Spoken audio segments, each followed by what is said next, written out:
Ladies and gentlemen, we are now live. So welcome to this meeting of the Employment Committee.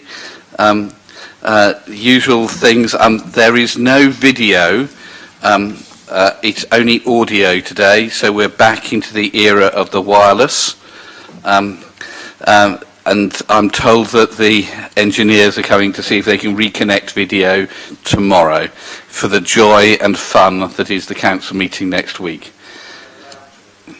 Possibly. So no fire alarm expected, so if there is fire alarm, it's real. We need to meet by Queen Victoria, and do sign out if you signed in on your way in here. So colleagues, should we go around and introduce ourselves for the wireless? So I'm Gerald Van Jackson, I'm leader of the City Council and I chair this committee. David? David Williams, Chief Executive. Simon? Councillor Simon Bosher, leader of the Conservative Group. Councillor Scott Payter-Harris, member of the Conservative Group. And Scott, you are subbing? I am standing in for Councillor Lewis Gosling. Thank you very much.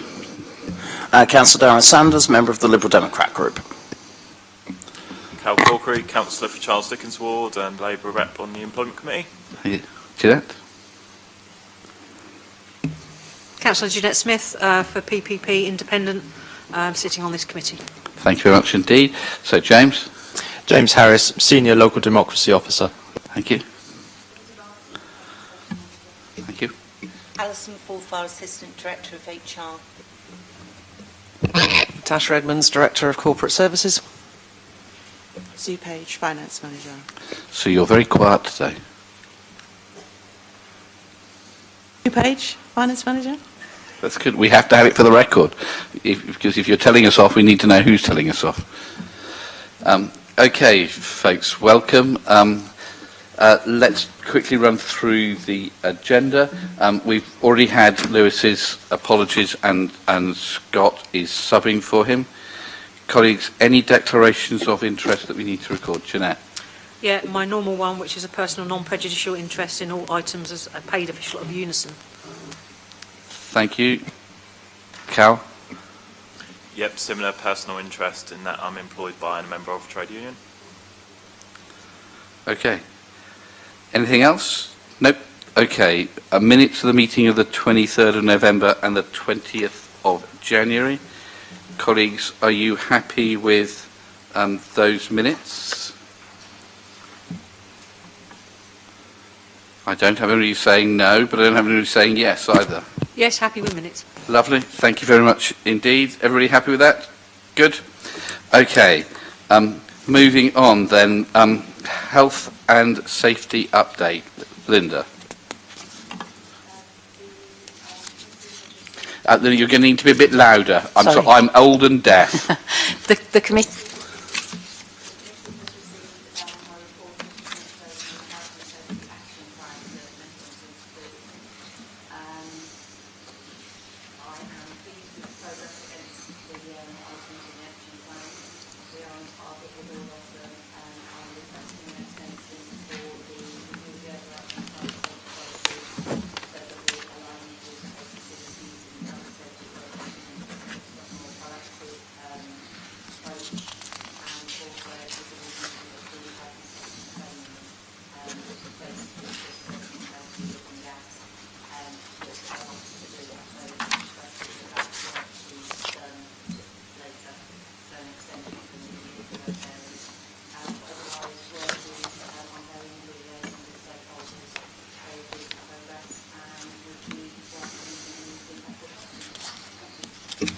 Okay, colleagues, any questions, views? Darren and then Scott. Oh, and Jeanette. Beg your pardon, Jeanette. So, Apologies. Probably the most significant thing over the next year is going to be readapting to COVID and the endemic environment, supposed the pandemic environment. There's nothing in here specifically relating to that. How is that going to be integrated into our health and safety policies?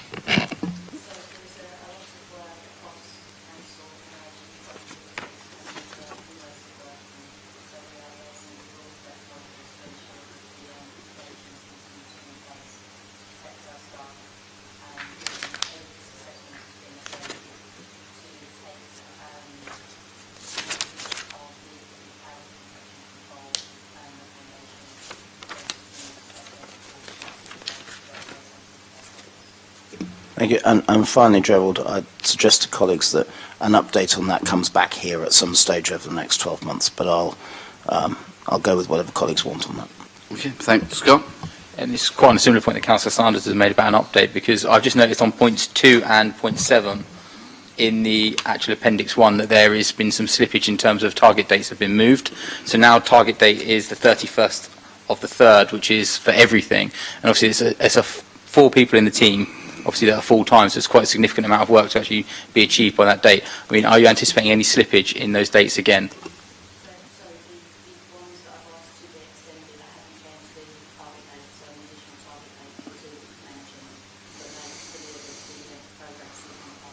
The progress on target. So what are the target dates for those? Because obviously it says the target date has been moved, so it's been moved on a year, but it hasn't actually been changed in the report. That's correct. Okay. I wouldn't assume to move it on in this report. It'll be in the next. You don't anticipate copy. the others are going to have any slippage at all?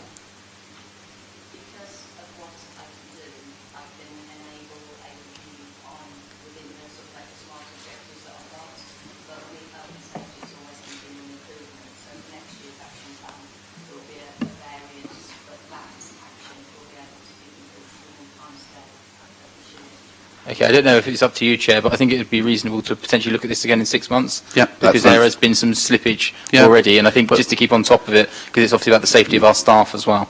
But it's probably good practice to do anyway, so yeah, I wouldn't have a problem with that at all. Jeanette? Yeah, thank you. I had the same question as Councillor Sanders, the answer was quite sort of full. It's quite a comprehensive action plan. There's a lot of work in there, and I think what the health and safety team need is the full support of this committee as well. So target dates, yes, do sort of slip, and yes, reports will come back, but I think we also need to give them our full support. It's been a hell of a 2 years, to be honest. So some sort of praise needs to be done as well. Yeah. Okay, I think that's very sensible, and it would be right for us to record our thanks to people for all the work over the pandemic. So thank you very much indeed for that, Jeanette. Okay, with those bits in, are people happy to accept this? Okay, thank you very much indeed. Pay policy, Alison.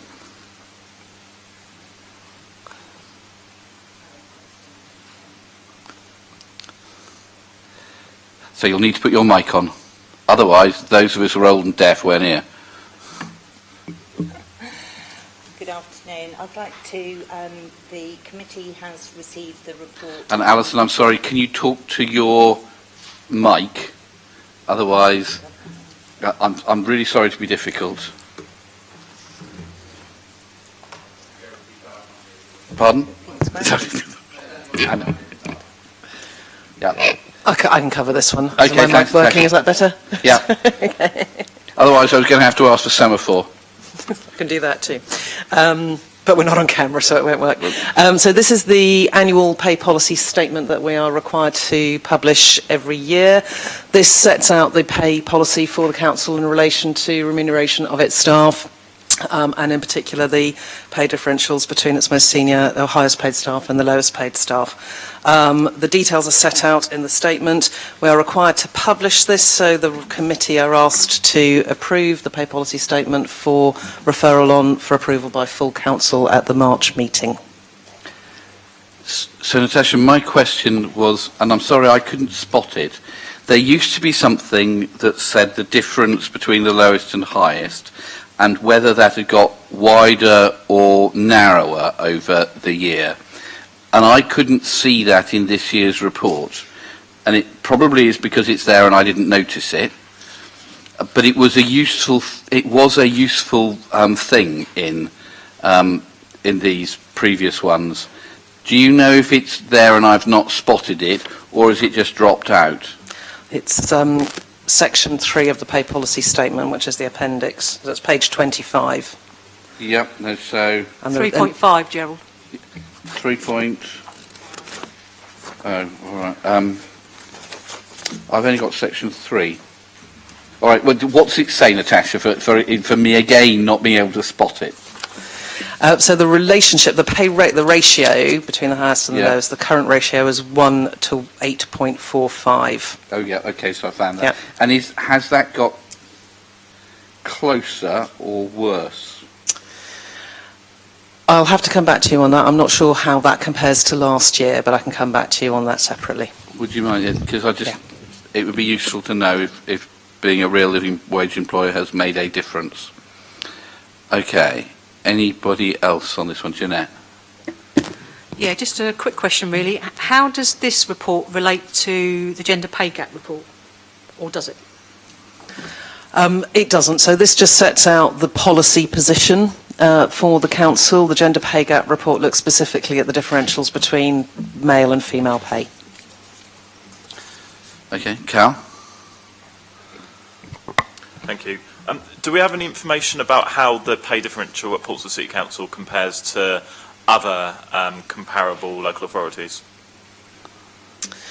No, we haven't done that analysis, but we can do that for future reports to this committee if that's of interest. I think it would be interesting to see the comparison between ourselves and Southampton, the Isle of Wight, Hampshire, so similar geographical area with similar levels of responsibility.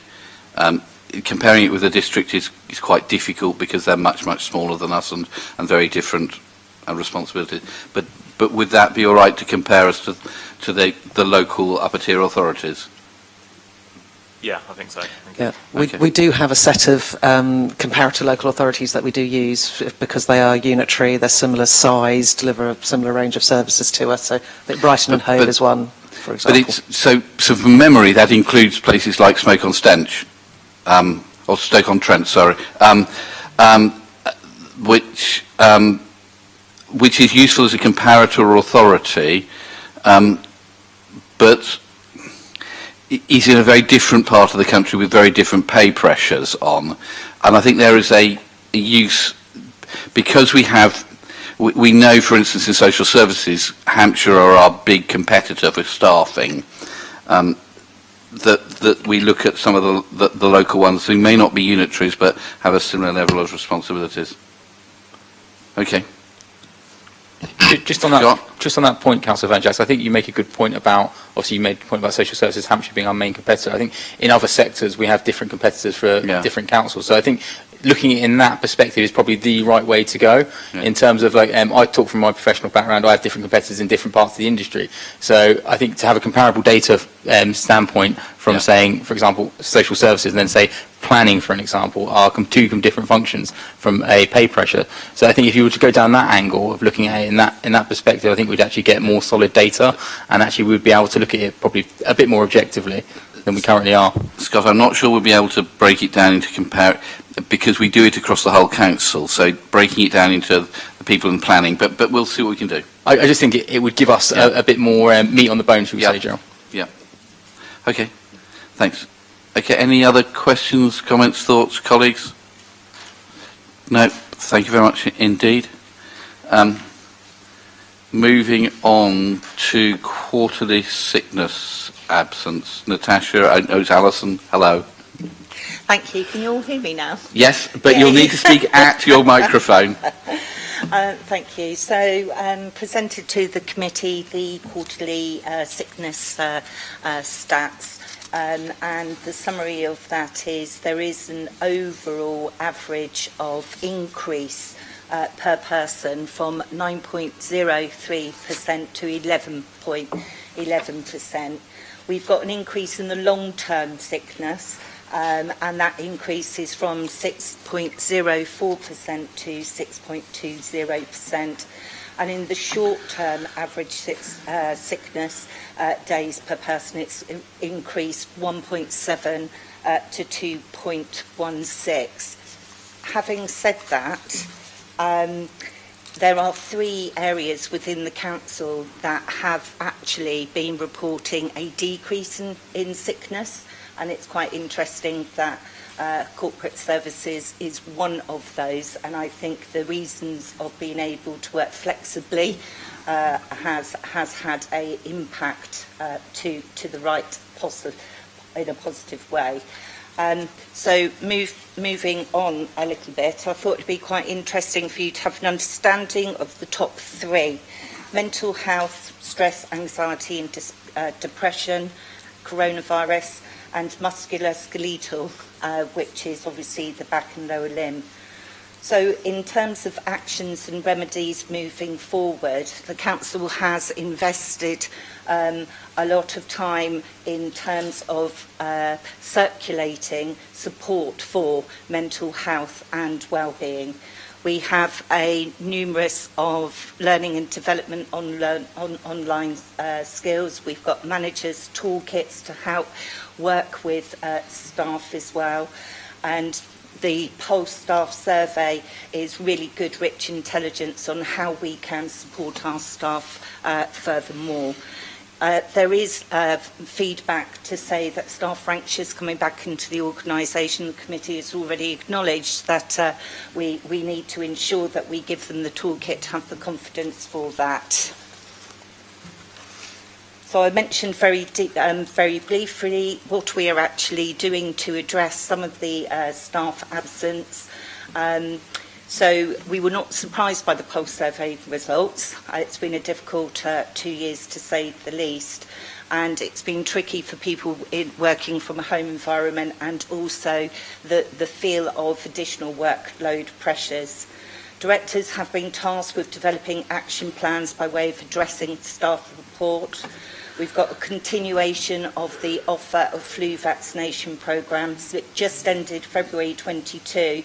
However, we are really pushing the e-voucher flu vaccinations. We are continually updating the internet pages, promoting a number of wellbeing campaigns and training opportunities for staff and managers.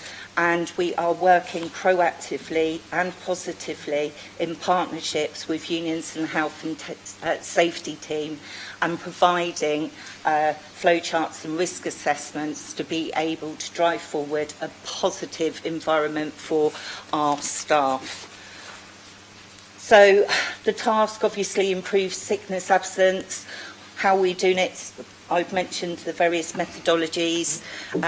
We are absolutely supporting, understanding and engaging with our staff, and we are building more resilient supported workforce with higher retention and attraction to build employer of choice. Thanks very much, Alison. A useful report. The two areas, the two directorates that cause me concern, particular concern here, in terms of their rises, are children and families and housing. And I'm wondering whether at our next meeting, both Sarah and James, the relevant directors, might come and talk to us about what they think the problem is and what they're doing. It's also interesting that the port, which we've been worried about for years with their level of sickness, has gone down. And they were presumably having to come in, well, they can't work from home, you can't unload a ship from home. So that may have something to do with it, I don't know. But I wondered if both children, families and housing might have things they could teach us and be useful to hear. Natasha. I think I would just caveat this by saying that the report is a quarterly report for the quarter that was the winter months. Yeah. So you would typically expect sickness absence to increase, particularly short-term sickness absence during that period, and given the nature of the work undertaken in those two directorates. Yeah. But we can certainly tee up the two directors relevant to those areas to come and give a bit more detailed information to the committee around the interventions they're taking at a local level to increase attendance among their workforce. But just the caveat of the time of year does typically see an increase in short-term absence for those areas. Okay. Jeanette. Yeah, thank you. In a way, we already know why it's high, because we've had 2 years of pandemic. And the top two ranks are psychological stress, anxiety and depression. And the second one is coronavirus. So one of the questions I have is, do we know how many of those people who went down with coronavirus have long-term coronavirus issues? And the overall figure, has wavered around 9 for years. So you can have people coming here all you like, it won't change. We do as much as we can with interventions and well-being has improved greatly in the last 2 years. And productivity has probably gone up because of working from home, as well as sick absence levels. I think it's a report we should just note and make sure that we carry on with the well-being, have a mind with long-term coronavirus, but also any other initiatives. But you won't be able to do that now, and you probably won't be able to do it for the next 2-3 years.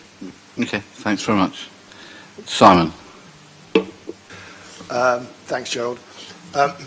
My questions are largely around the musculoskeletal ones that we actually have. And I guess it also ties back to the health and safety report we had to a certain degree. Because a lot of that particular report sort of came across as lessons learned in communication. And we've got, there's something in the region of 18,500 days lost through musculoskeletal. So that is possibly working from home and not in the right environment, or it could alternatively be those people that are doing manual jobs, lift and shift and stuff like that. Now, you talked in terms of risk assessments. Do we actually do any sort of proactive training with people as well? 'Cause I'm talking from a point of view from my company. When I work from home anyway, but they sort of, from day one of coronavirus, it was all about, do you have the right environment? Do you have the right chairs, desks, and everything else like that? And we regularly have to do online training courses for a myriad of things, including things like lift and shift, even if it isn't necessarily within our remit. And it sort of goes onto your register of training, shall we say. Do we engage? Everybody's nodding, which is a good thing. Do we actually do that? Because I'd like to think that we are proactive to prevent in advance rather than reactive after the event.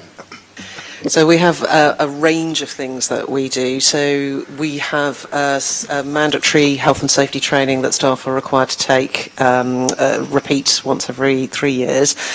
At the start of the pandemic, when staff were asked to go and work from home in line with the government requirements, all staff were asked to undertake a DSC, display screen equipment risk assessment. And on the back of those assessments, if they were requiring any additional support, any adjustments, then that was discussed with management and that support was put in place. So, for example, some staff were able to take the chair from the office to their home so that they had a proper setup of the chair. As one example, there were a range of other things that we supported staff to do so that they had that.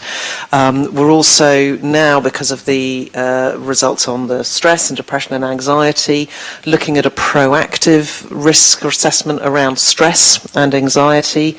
That's always been there, but it's been more of a reactive approach. We're now looking to make that a much more proactive stress risk assessment approach. So there's a range of things.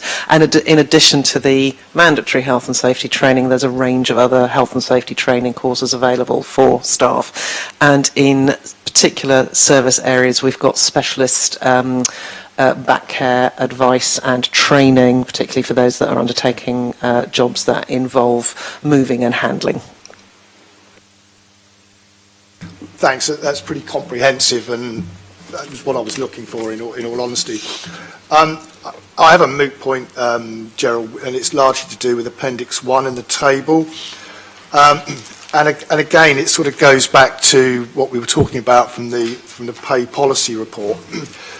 This is essentially a snapshot of the recent period. Apart from the fact that I'm sort of guessing some are red and the arrows are red because I've got a black and white copy, which doesn't really help me too much. It would be useful to have an idea where some of these arrows are going up and down by how much compared to the previous one, if you see, because to put an arrow, and I'm looking at the first one, we've got adult services here. I'm guessing that is a red box with 16.47 and probably some sort of red arrow beside it going upwards.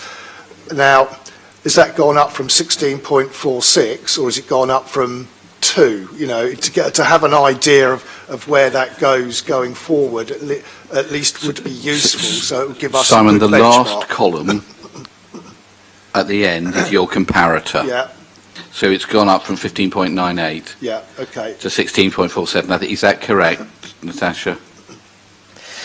Yes, but I do completely accept that the Yeah. layout of the table is not that easy to look Yeah. at. So what we can do going forward is make that element clearer, but also give a comparison with the previous period. So the final column on that table is the rolling 12-month comparison. But if we gave you the rolling 12-month comparison as well as the comparison to the previous quarter, if that would be helpful, we can do that. Yeah, I'm just looking for some context around it so that we don't, because we're seeing whether we've got a significant problem, in which case what has created that, or whether it isn't as significant as perhaps it would seem. And actually that might help. But you've got to be careful because of the seasonality stuff. We know in the winter quarter you'll get more people with flu. So the rolling average helps, but actually the previous quarter might help as well to give more data. Okay, folks. Cal, sorry. Thank you. I guess I'm interested in how the data is managed and monitored. So I'll ask kind of two specific questions about that. In terms of the work-related stress, anxiety, and depression, I'm just curious about how or whether that is managed by service or team, i.e. if there was a significantly higher than average level of work-related stress, anxiety and depression in a particular service, is there a process for that to be flagged and reviewed? And kind of linked to that, as the second part of the question, around the violence at work, which I know is a relatively low level, but any incident of violence at work is kind of one too many. I'm just curious about how those incidents are monitored and reviewed once they've taken place. So I'll take this. So in relation to the I'll do the violence at work first. You're absolutely right. There is I think I've picked up there is a lack of monitoring information around violent incidents. So Linda has pulled together a working group of stakeholders from across the organisation that is looking at our whole incident reporting process. We have a number of staff that are subject to various different types of incidents. Some of them are violent, some of them are racist in nature, some of them are sexual harassment.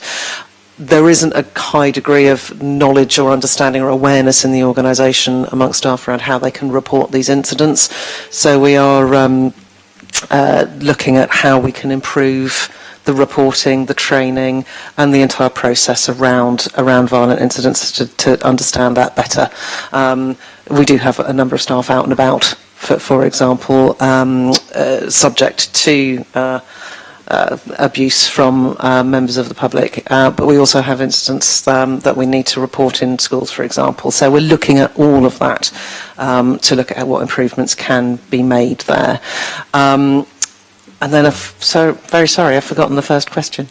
Sorry, I should have split up. The first part was about the monitoring of work-related psychological issues and whether, if there's a higher than average incident in one service, whether that would be flagged and reviewed. Yeah, so the one of the things that we're working on with the implementation of the new system, the Fusion HR system, is that it gives you a dashboard view as a manager of all of the sickness, absence and the reasons for that within your team. So managers have that information at their fingertips. They're then supported by the health and safety team, by the HR team to then address any of those issues within their service. We're in the process of looking at developing corporate reporting so that we can have a more strategic view, so we can start to identify any particular areas and services where there might be a higher prevalence at a dashboard view, so we can then take the kind of action that you're describing. We haven't been able to do that with the systems we've had previously, and that's the work that we're now doing to develop the Fusion system since it's been implemented, so that we've got that view and we're able to monitor that data and then do something about it. Okay, thank you.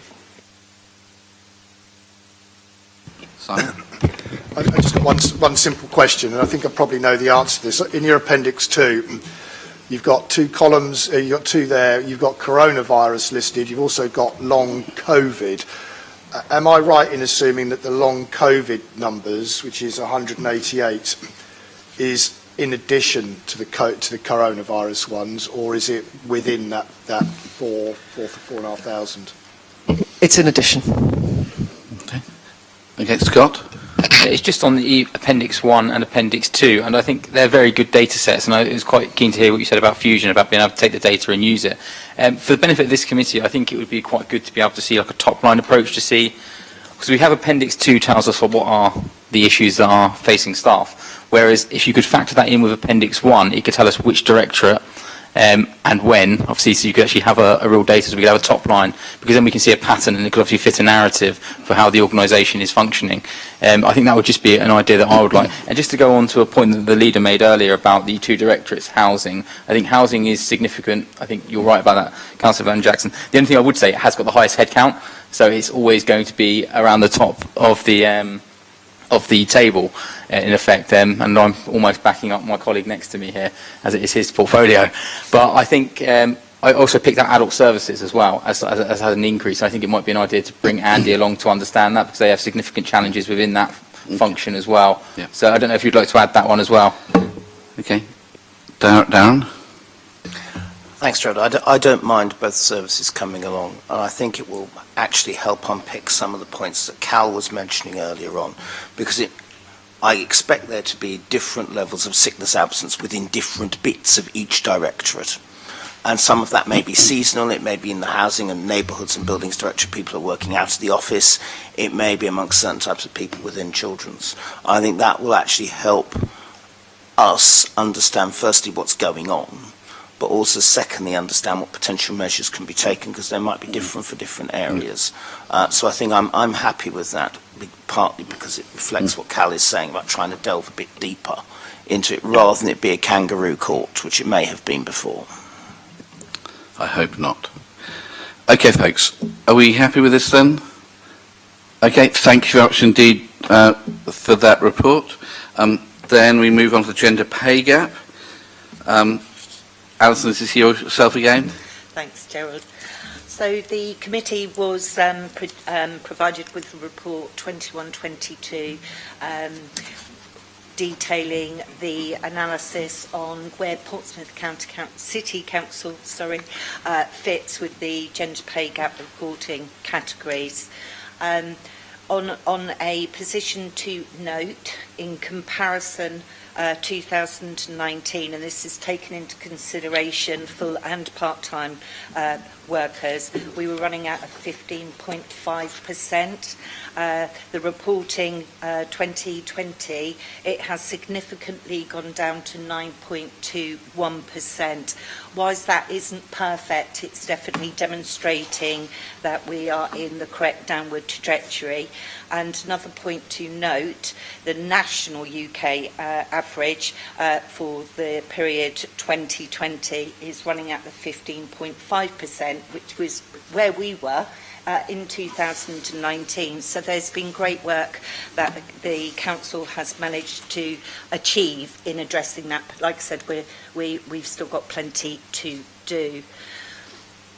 The figures to me are not that surprising. There are things that are out of our control. Traditionally, women tend to want part-time hours. Their family makeup, their culture is slightly different. We're also struggling to encourage more female workers into the engineering, planning, those kinds of roles. And so we are trying to address this proactively and positively by, I won't go through the whole list, by implementing a toolkit, if you will. So trying to engage early, and that is with our apprenticeship scheme, which our L&D colleagues are leading and running on, educating managers as well, supporting the schools and colleges of what looks good, and also the other tools with the flexible working and investment in career development and career frameworks. So there's a myriad of tools, and I am positive and confident that will be a downward trajectory reporting for the next year. Okay, thank you very much indeed, and good to hear some progress on that. Jeanette? It's a shame Councillor Stubbs is not here, because he Indeed. loves gender pay gap reports. And I found... Not before time, Simon. I'm sure he'd have lots of negative comments about it. I thought, though, it was a very positive report, especially based on sort of last year, and the downward trajectory is really pleasing. The issues that you are sort of addressing to get it down further, like flexible working, even with coronavirus and part-time working, is going to be really welcomed. It is important, gender pay gap. It is important for female members that they're doing the same amount of work for the same pay. Some colleagues don't think that is the case, and it shouldn't be important, but it is, because it's about how many people we have, females at the top of the organisation as well as at the bottom of the organisation. And I have to say, without the female population within Portsmouth City Council, we would have been in a worse state through the coronavirus. So they've put in many hours, as male colleagues have, but it's really pleasing that the gender pay gap is getting smaller, and hopefully we'll get to a day when it's non-existent. So thank you for the report. Okay, thank you. Anybody else? Cal? Thank you, Chair. It was quite amusing yesterday for anyone that's on Twitter and might want to look up. There's a bot that's been set up called the Gender Pay Gap bot. So yesterday, I don't know if anyone saw this, but yesterday every organisation that was tweeting an International Women's Day message, this bot was automatically cross-referencing the gender pay gap database and tweeting what that gender pay gap was. So quite a few people got embarrassed by that. Just an aside, but it was quite amusing. A question just about section 3.45 talks about bonus proportions, and I think 100 people, mix of males and females, had received bonuses. I just wondered a little bit more clarity on that, because the pay policy statement earlier said that the council doesn't pay bonuses to any of its employees. That is what it's called in terms of the methodology that we have to apply, but actually in our context relates to where staff are paid honoraria payments, so in any kind of additional payment like that. But it's not a bonus or performance-related pay at all. It's a recognition of working over and above what is required in the role. We don't do them very often. Okay, that clears it out. Thank you. I think we have one person in the room who gets one. Don't you, David, just doing returning officer? That's returning officer fees. That's not an honorarium. It's all the same kettle of onions. Okay. Okay, anything else on this one? Darren? Thanks. Just a couple of things. In 3.4, the mean gender pay gap, which I think is the one we should be looking at, is down, which is great news. But the median is up. Why?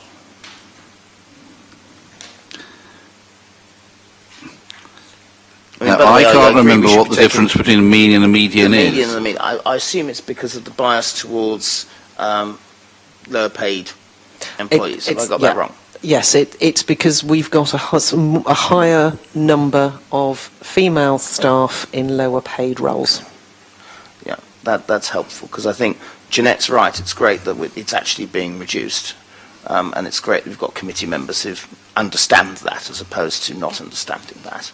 But I think it may be more useful, Gerald, to have a mean gender pay gap. It's just the thing we look at, because otherwise it gets all over the place. Similarly with bonuses, I understand that, but given it's so few people out of the organisation, there's a question as to whether it's meaningless or not. There are two other issues I wanted to raise, one of which is around age, because there are clear differences between age groups. And whilst Jeanette's right to say that we need to make sure the gender pay gap should be at 0, we also do need to look at age profiles as well as the structural problem, which is the disproportionate number of women are in low paid employment, and ways in which we can try and change that. And then finally, referring back to what we talked about earlier on about comparator authorities, I note that the table above 3.3 has a series of comparator authorities, some of which are, I would argue, relevant, some which aren't, both in terms of their tasks, but also in terms of their employers. I mean, I'm interested to find that the only organisation that's got a similar number of employees to us, which is Hampshire, we managed to have fewer women in the lower, middle, and upper pay quartiles, which says to me we have fewer women than Hampshire. Is that correct? And if that is correct, what are we going to try and do to reverse that? The answer to that question could probably keep us here all afternoon. They're a much larger organisation, and of course this data also includes staff employed in schools, so there's a higher proportion of schools than we have as part of the local authority. But there's an action plan in the gender pay gap report at a very high level. That action plan is going to be broken down into much more detail and also be incorporated as part of our revised equality and diversity and inclusion strategy that's due for revision this year in terms of what we do going forward. I think the issues relating to age are absolutely right when we look at the age breakdown and the gender pay gap. It does show actually that women working full time from the age of 22 to 39 are actually paid more than men in that cohort.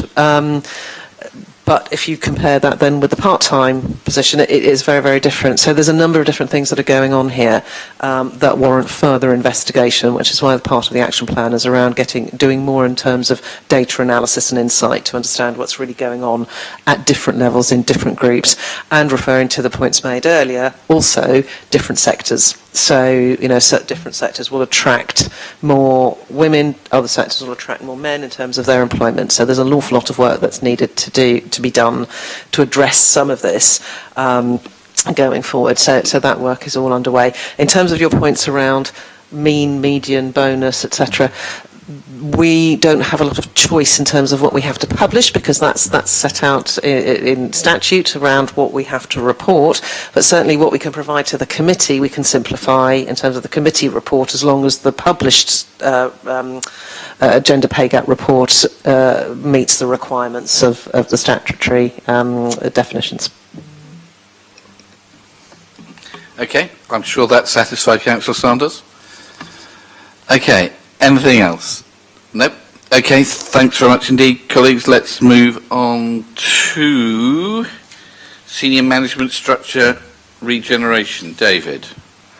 Thank you very much. Members, this report sets out some considerations for you. We've had the resignation recently of 2 assistant directors within the regeneration portfolio. It does give us the opportunity to review our structure there. We've also instigated a peer review of the transport function, which will include reflections both in terms of performance and comparative performance, which I suspect is going to be really strong, but we will see, and also in terms of the most appropriate structure. The report sets out both the background to the current configuration that we have, which has been in place since 2017. It also talks about some of the issues that we face within this city, particularly around transport, which is a very testing agenda, I would say, both for officers and for members. We also unusually nationally have the major PFI on highways, which also has implications for our structure and the way in which we operate.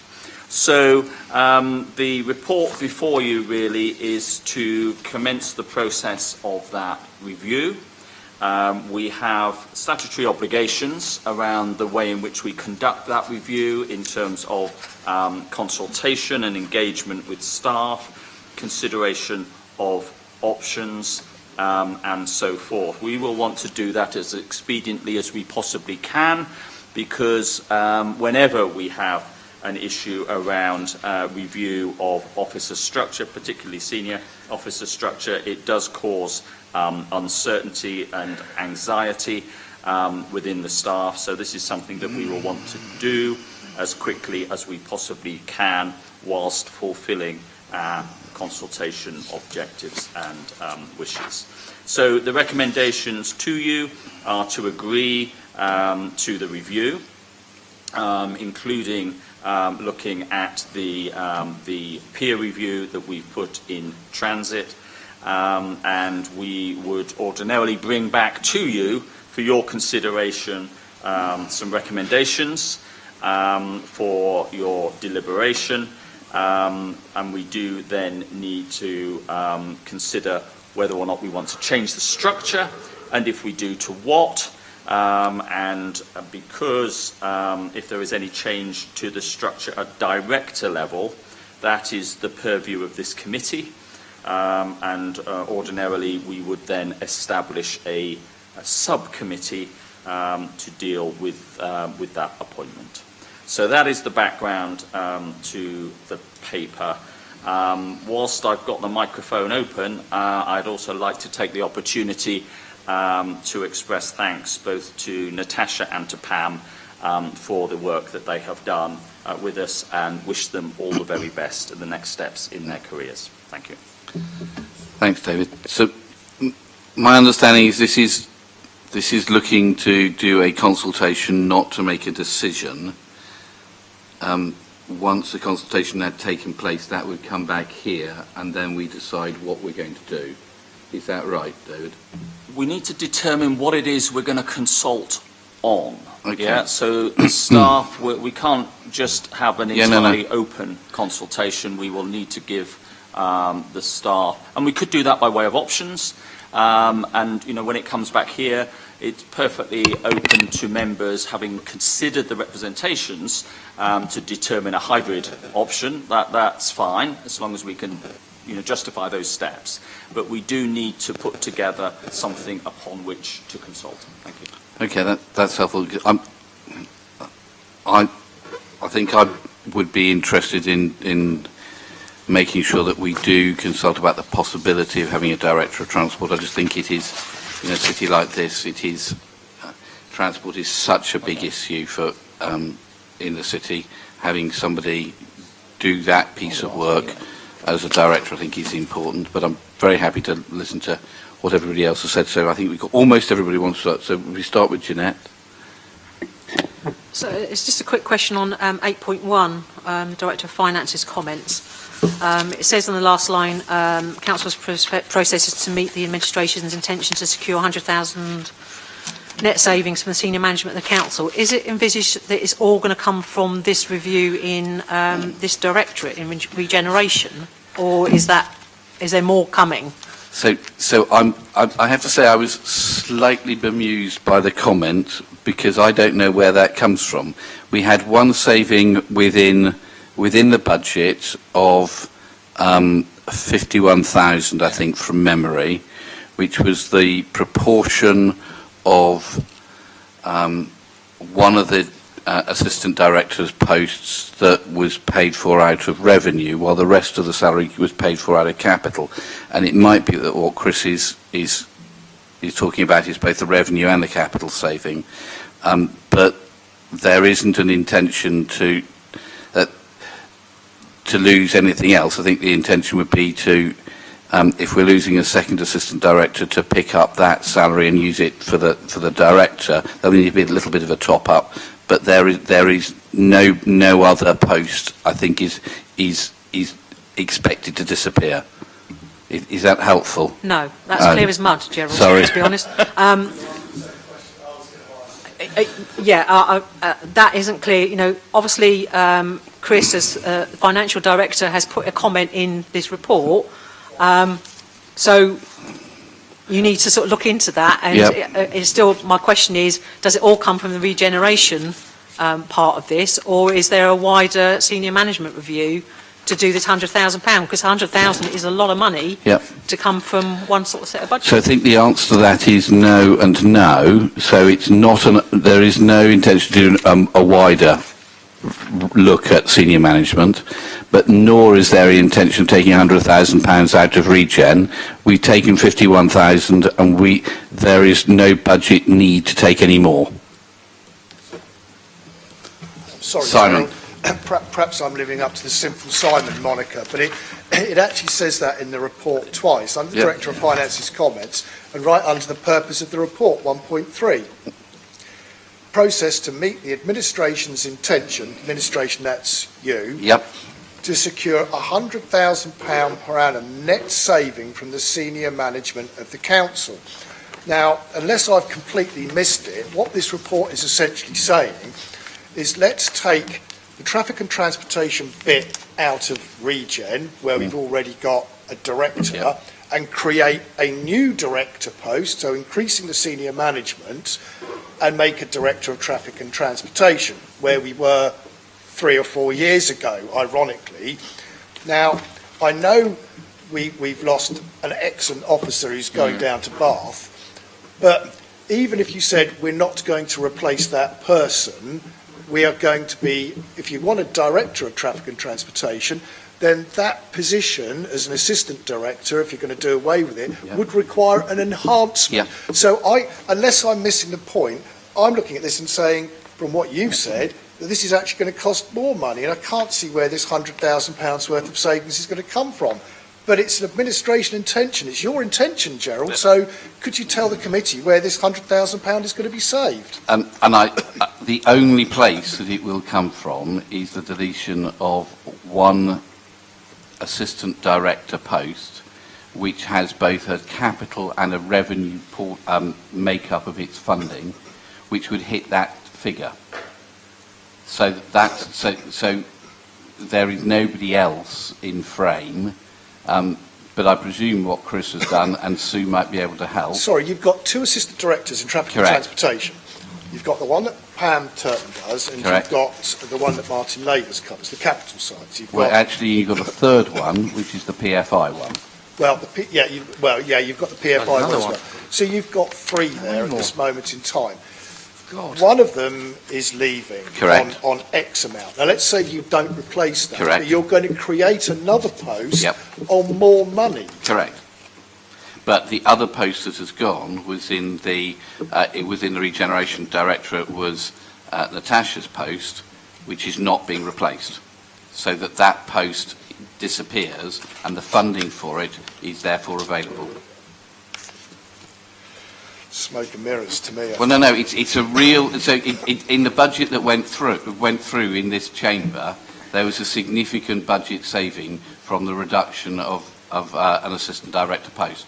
But that wasn't £100,000. No, but that was only the revenue part of it. As with so many of these posts, it's both revenue and capital funded.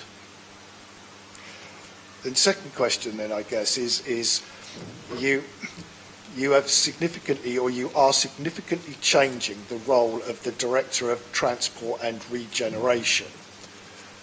Will there be any... We don't have that post. We have a Director of Regeneration.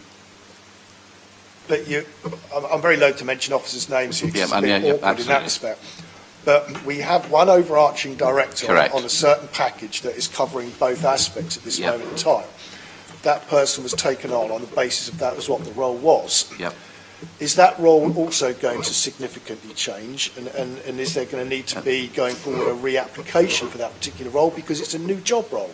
So that's part of the point of the consultation, because you need to talk to various post holders, and not just one, but various post holders.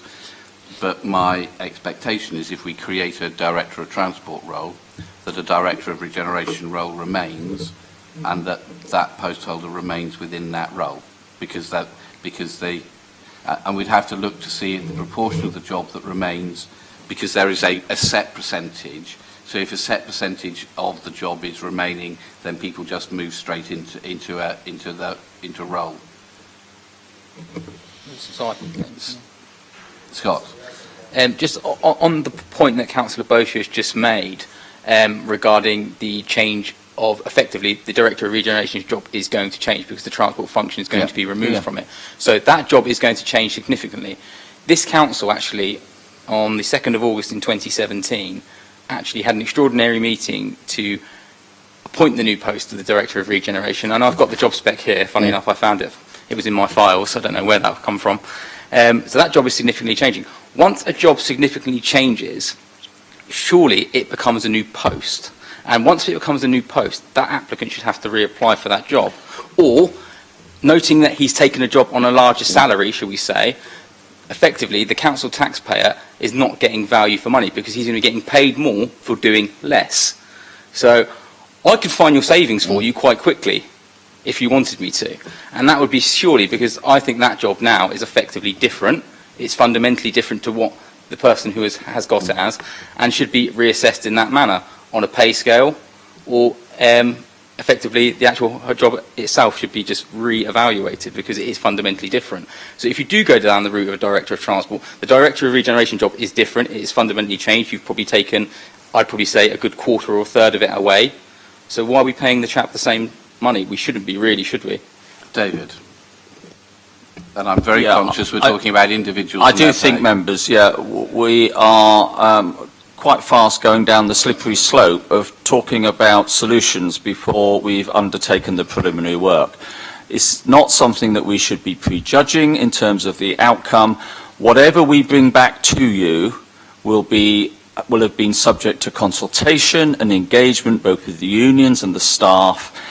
It will also be properly costed, including the source of that costing, and it will set out the implications not just for the new post, but for any other posts that are impacted by the recommended proposal to you.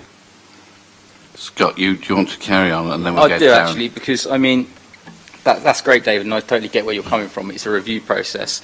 But, I mean, the review process is probably going to come back with two options. You keep the Director of Regeneration as it is, or you have a new Director of Transport and have a new Director of Regeneration doing the same role that they're doing, but it's not the same role, really. So that is going to be eventually what the outcome is. You know, I'm not prejudging it, but that is generally what's going to come back. I mean, we would be daft to say it's not, and I don't think any of the councillors in this room are stupid. You know, so I think we're going fast down the track of where this is going to go. The job is going to be fundamentally different for the Director of Regeneration if this is what happens, and the Director of Transport is going to be fundamentally different. So, you know, it comes down to the element of cost, and we are looking at the taxpayer as always. And I think, and Councillor Joan Jackson knows exactly what I'm saying. We cannot look at it without actually saying the Director of Regeneration is going to be doing less than what they were doing previously. So therefore, they shouldn't be paid the same. But Scott, that's the next step. That is the next step. I know that's the next step. So let's not jump ahead of ourselves. I'm just saying where I know it's going. I think you know where it's going, and I think everyone in this room knows where it's going. But I just, I'm uncomfortable with the fact that now we're 4 years down the line and we're saying that we need a Director of Transport all again when we actually employed someone 4 years ago who said they could do the job. Okay, Darren. Darren, I'm walking around the room. Thank you, Gerald. Firstly, as Gerald, you and I are the two member survivors, I think, of previous senior management restructures, and I think it is important that we're not talking about people, we're talking about posts and whether they work. My view is that I think transport is so central to what the city's trying to do in terms of the environmental agenda, in terms of skills, in terms of employment, that it needs its own director. However, it is wrong to prejudge a consultation that is going on, because we have to talk through several of the practicalities of what it is and what that means. I remember from the previous discussions that we've had around senior management restructures that there was discussion around what's called slotting in, which does depend upon whether a job is significantly the same or not. It doesn't have to be 100%, but that is there. That is effectively what Simon and Scott and Jeanette have been referring to, but it is there, and that is a discussion, for, as Gerald has said, for later on down the track. I do also remember a figure was outlined in the 2015 senior management restructure. My recollection was the savings were £100,000. So it may be no surprise the £100,000 come back again, but I would support what Gerald is saying, as it certainly is not our... We have not told, the administration has not told officers, by the way, secure 100 grand. That is wrong, and that has to be looked at later. But as far as I could see it personally, I think a Director of Transport is a good thing, but we have to go down the route of the consultation. We cannot prejudge who or what or why. I think we've learnt that lesson from before. But we do have to take on board all the comments people have said around what the new post is, around potential salaries. All those sorts of things are justified questions, and they're justified questions after we've seen the consultation, as Gerald has said, not beforehand. But there is certainly no intention on the part of the administration to secure that specific figure that is outlined twice. I know, Simon, it's outlined twice in the report, but that's not our intention, and we'll have to find out why that happened. Sorry, Gerald. Okay. Cal. Thank you, Chair. I've got a few different questions to what's Fire already away. discussed, I think. Apologies, I missed this earlier, but who is doing the review? I know it's referred to as a peer review. Who will be undertaking it? So there's a group called, David, what are they called? We've got some external support for the peer review. Phil Swan is undertaking that, who is a former LGA policy officer and has undertaken similar reviews before, but he will be working with a team with experience and expertise in this field. The terms of the review are actually set out, I think, as an appendix to the report. They're quite broad because there are issues not just about structure, but about how best do we manage the transport function in a city like that. But the review, for the purposes of any potential change to future structure, will be a review that will be led by this City Council. We expect to be informed by the review that Phil Swan is leading, but it will be for me to bring to you as the Employment Committee recommendations in terms of any changes to structure. So to that extent, Carl, I'm not quite sure which review. There's a particular review in terms of transport, of which you have got the terms of reference. There will be a That's the senior management review. Yeah, there will be a broader review about the senior management structure, which will be my responsibility as the head of the paid service to report back to you as the Employment Committee, because it falls within your purview for the purposes of the role of director. Okay, thanks. So, just to be clear, the peer review, who is undertaking that? Is it an organisation or Yes, it is. consultant? Yeah. We can give you the details. Okay. Yeah, I'm just curious about who's doing it. That's fine, thank you. My next question was about the impact on the Regeneration Director of the deletion of the Assistant Director for Strategic Development's role. Obviously, within that, the services that within that remit are kind of important to the council, undertaking some really significant projects. So I guess my question is, what is the knock-on impact of that going to be? And a kind of a second part to complement that, in terms of the Regeneration Directorate structure that we've got in Appendix A, unless I'm missing it, I don't see where the deletion of that role, how the services have been reallocated. So, if you see the Assistant Director of Property and Investment, so the post holder there has taken on more responsibility that had sat with the Assistant Director of Regeneration, and within that area they've rejigged some of the work because they're trying to make sure we bring on new people, give them additional responsibilities, grow people within the team, and that's the recommendation that has come from the Director, so that Tom Southall is taking on a bigger role. Okay. So in terms of strategic developments, that sits with Tom. That now sits with Tom. Yeah. So I guess my question is, what is the expected impact on the capacity of that service to undertake their work as a result? So I hope that that team is able to continue to do their work in the same way that they have been able to do, but that they've got a closer relationship with the rest of Tom's team that does the buying and selling of the land and the property that we own, and I hope that that's going to mean that team is as effective, if not more effective, than it has been before. Is that okay, Carol? Yeah, that's fine. My last question is just linking, I guess, the senior officer structure to the political portfolios, because it's been an interest of mine for some time, well, since the last review that you undertook of the political portfolios, the creation of the climate change and green recovery role. It just seems to me that some of I personally feel that some of those roles aren't necessarily clearly defined, and it's not always entirely clear about where particular services or structures lay. So I wonder if this is an opportunity to also link in the review of the senior management structure within regeneration to a review of how the political portfolios are structured. Yeah. And That's what I'm asking him. Yeah, so I think that's not not allowed to legally, Simon. So maybe so, but we're still not allowed to do it. So I think there are some portfolios that sit very clearly with a complete directorate. Susie's one is clear, Jason's one is clear, etc. So both adult and children's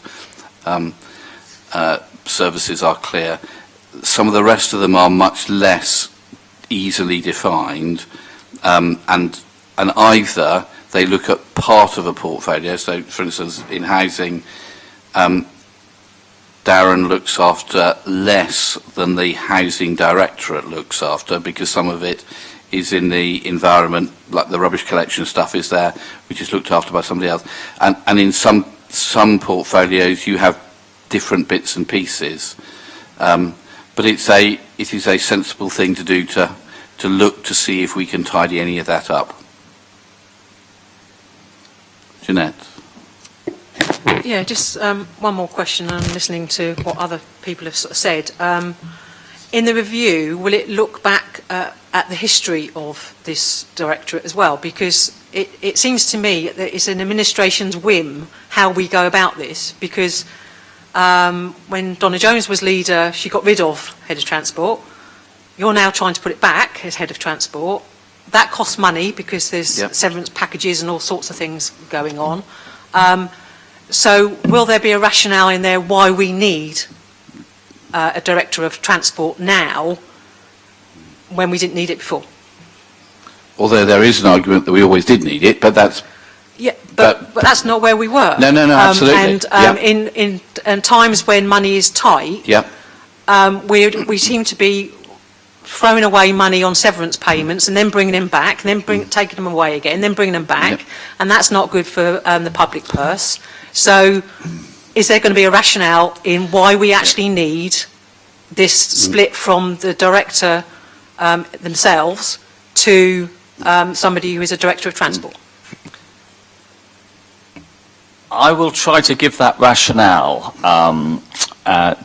Councillor Smith. I do reference, even in this outline paper, that in a city like Portsmouth, the issues around transport, and I would say planning and regeneration as well, are extremely forcefully fought on the pavements of our wards. And inevitably, that crosses the officer political domain on a fairly regular and at sometimes fairly spicy basis. So we shouldn't be surprised that with changes of political regime and just in terms of political broad cycles, there may be a desire to recast the structure. But I'm sure you know very well from your HR background that structure so often is seen to be the solution to all ailments. And in my experience, it rarely is.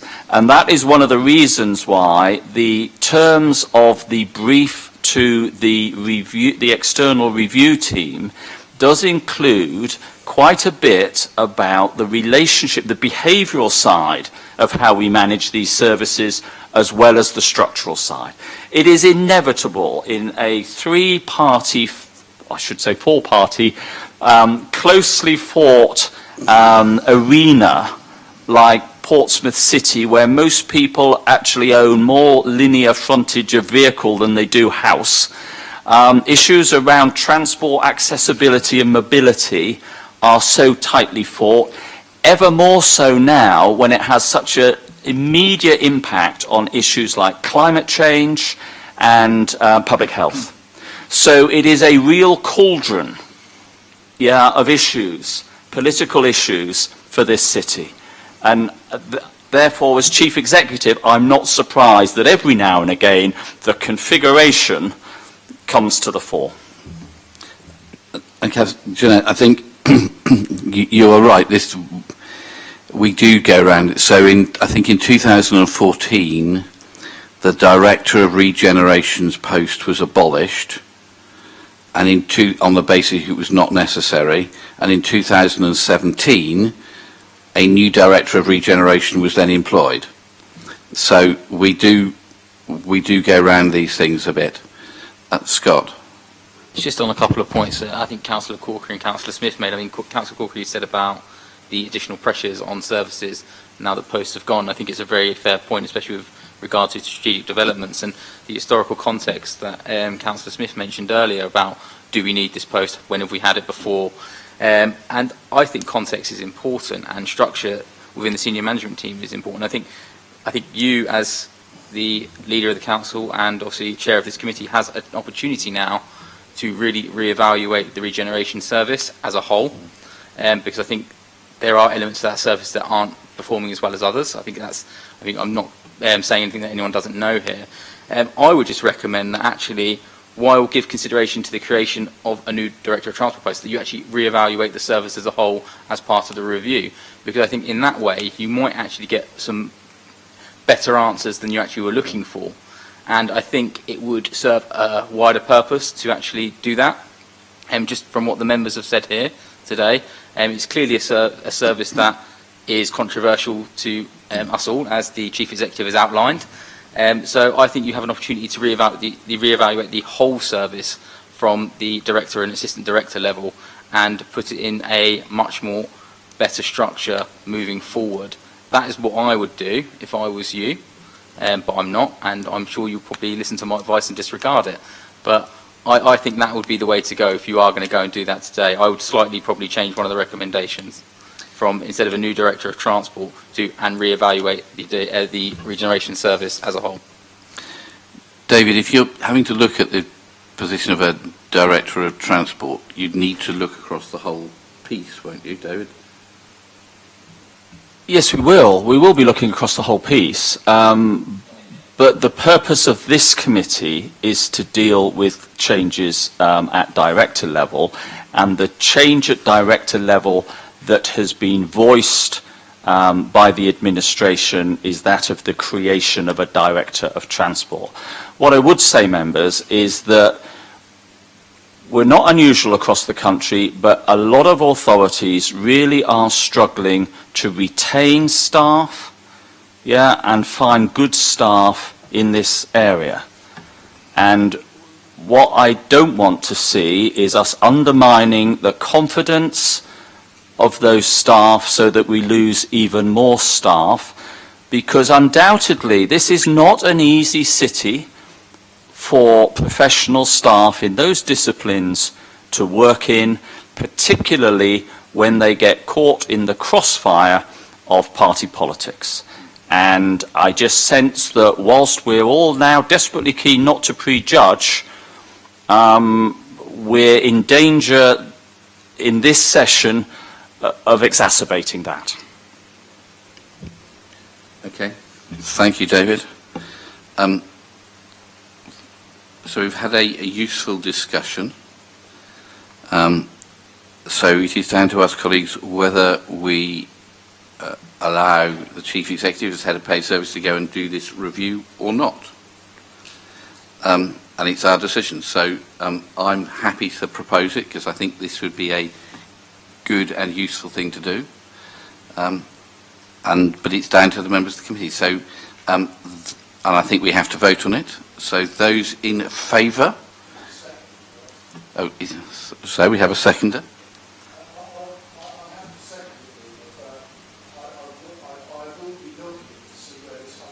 Yep. Yep. No, I think I'm really interested in it as well, and I'm sure Sue will tell us. I will make sure, I will double check. I will double check on it for you. But my understanding is it's that there was a post put up as a saving, and it would be gross. But what was shown in the council report will be the net part, which is the revenue part. And it's So- what you said. So as I explained, okay? But I'm sure Chris can do a note to let us know, okay? So, Simon, if we get a note from Chris Ward, would that be helpful? Fine, yep, then that's fine, but we're not going to meet again for a little bit. So just to make sure we get something quicker, sorry? Put it in the minutes. We can always add it to the minutes. Would that be all right? Yeah, no, it'll come back here, but I want to see if you can get something quicker than that, Simon. I think if you add it to the minutes, it has to be in the meeting. 'Cause No, that okay, reflects the so meeting, we'll doesn't it? get something to the next meeting on that. So, colleagues, can I see, so I've had it seconded twice. So can I see those in favour, please show, which is unanimous. Thank you very much indeed. And therefore, by nature, one cannot ask for people against. At which point, I think that concludes our meeting. James, if you want to hit the off button, could I, just on a completely different matter, could I steal